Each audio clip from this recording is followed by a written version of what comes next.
kang kelang jagat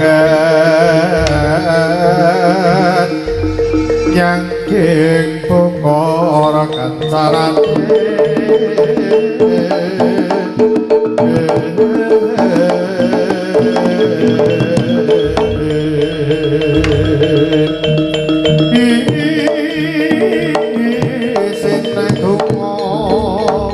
Patulah sandang kelawan pangan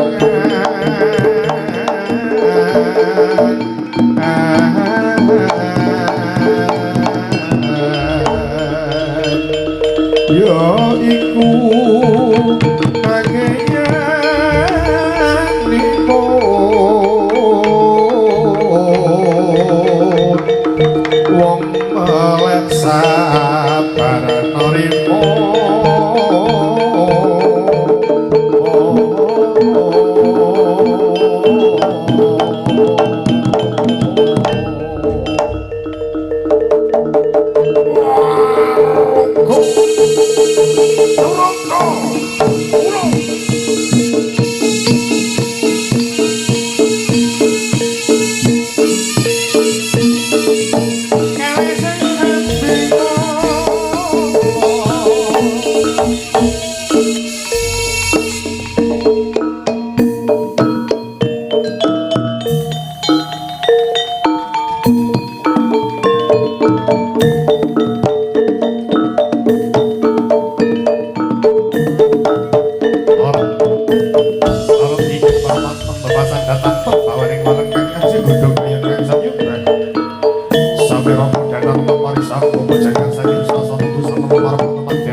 Gusti paring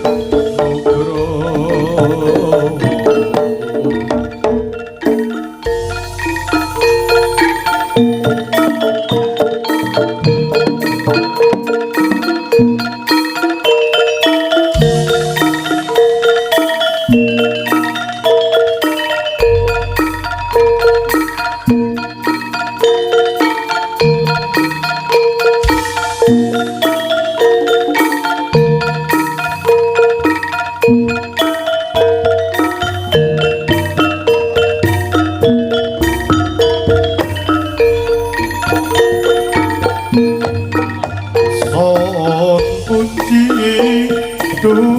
Tang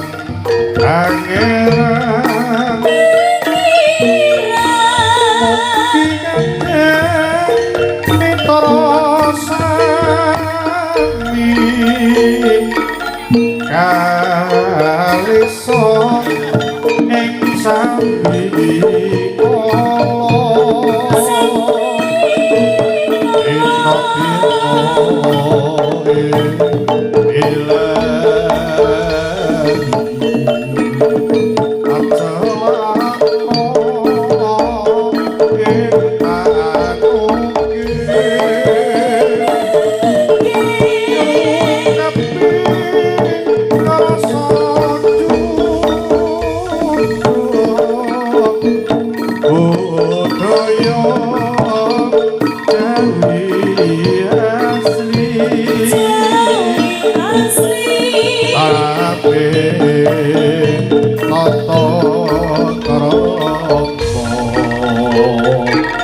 Aduh Gusti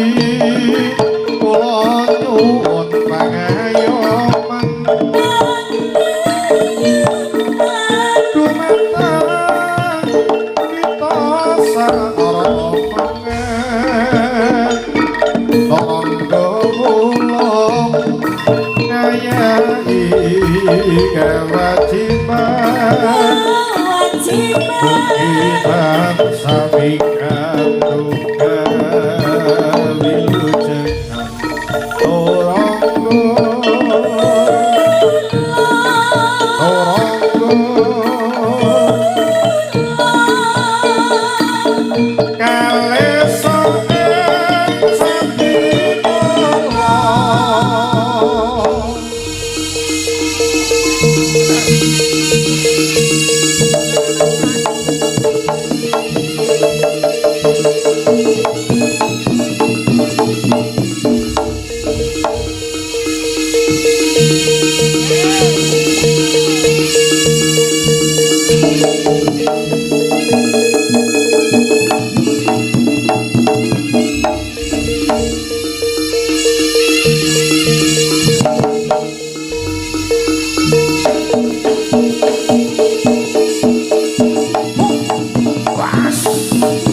sampun paripurna ing ndara risang bapa mangadhep gugu sing tumpukan kumulung kang gandanya mangambar-ngambar wonten sanggar hujan pratandha jengkar saking sasana pamanget tumuju madyaning sasana pagelaran agung risang bapa kanthi hangasta bujut Kyai Saman Cindiman Cinandra senjata biyantelipun risang bapa pratandha Enggejuk bumi kaping 3 pertani risang bapa perwana gelaran wonten kalenggahan punika wah roko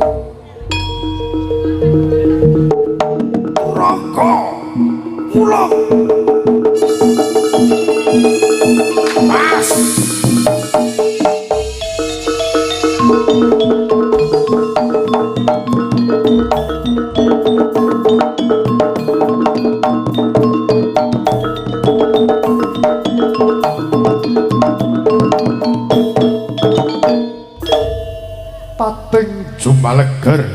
pating jumaleger perbawanira pecet Kyai Saman Diman den untat risang bapa Cinandra saking Mandrawa pecut Kyai Saman Diman den obat abiti kumalapet wonten kastaning risang bapa bebasan kaseblagi bumi jugruk segara bisa asat apa maneh kaseblage marang jalma manusa bakal lebur tanpa dadi lebur tanpa dadi den katiasane sang Gusti kang Maha Kawasa mugi para kadang putra turangga wulung tansah hayu ing samya pinanggih wah raka turangga wulung mas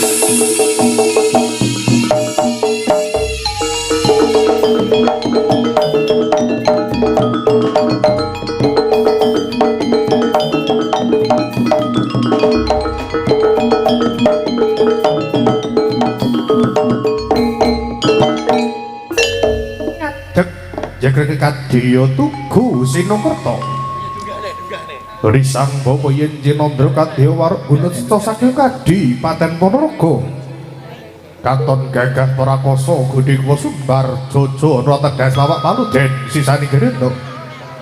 ananging risang bapa tansah mandeng sak pucak-pucuk ing garana hameminta negara ing Gusti Purih rahayune para kadang putra Turangga wulung tansah rahayu kang samyutin musum bodo kang sinudya Basuki kang Jaya Wijayani kalis liring sambi kala wah raka turangga wulung pas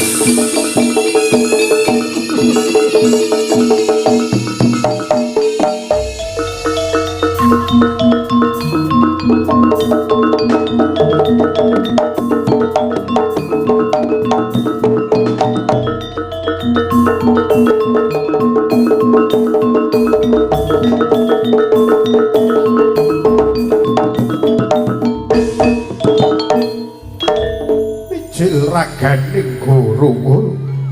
sami sangkala sang hyang jagat hirata hanimbali sang hyang kanika putra ingunipun dering guru kang dumadi saking risang empuk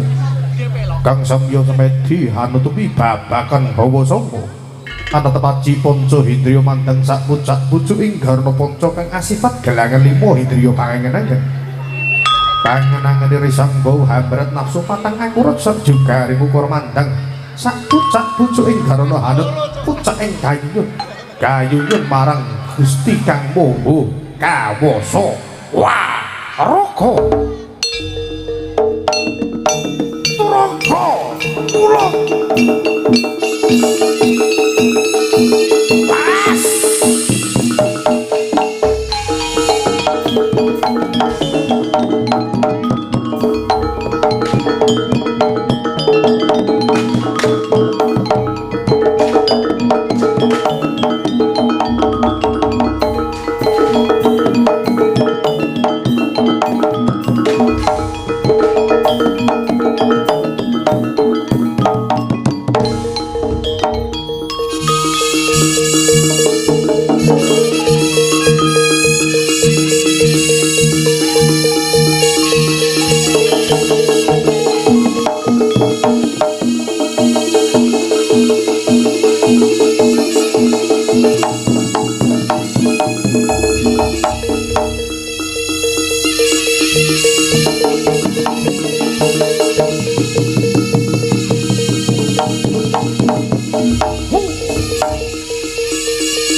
mengaturkan selamat pagi kepada semua pengunjung di Taman Wisata Ngembak Ponorogo. Diaturkan selamat pagi, selamat berkunjung, menikmati wahana dan juga bazar-bazar yang telah disediakan oleh panitia. Pada siang hari ini keluarga besar Toronggowulung yang beralamatkan Desa Pupung Bungkal, Ponorogo memberi hiburan kepada panjenengan semuanya bertepatan di Taman Wisata Ngembak. Semoga hiburan kami pagelaran demi pagelaran dapat menghibur di acara pada siang hari ini dari awal hingga akhir. Semoga diberi kelancaran dan juga meriah. Dihiburkan untuk para pengunjung yang pertama untuk selalu menjaga barang bawaan dan juga anak kecil untuk menghindari kejadian yang tidak diinginkan dan juga menjaga keamanan di area Taman Wisata Ngembak dan juga tidak lupa menjaga kebersihan. Dalam serangkaian acara pada siang hari ini mengucapkan terima kasih kepada rekan-rekan dan juga Dinas Kebudayaan Pariwisata Pemuda dan Olahraga Kabupaten Ponorogo. Dan tidak lupa menghadirkan keluarga besar kami dari Toronggowulung yang dipimpin langsung oleh Bapak Tebang Tribun Homolora Agus Sino dan juga AGS Audio dan juga teman-teman YouTuber yang selalu mensupport pagelaran Toronggowulung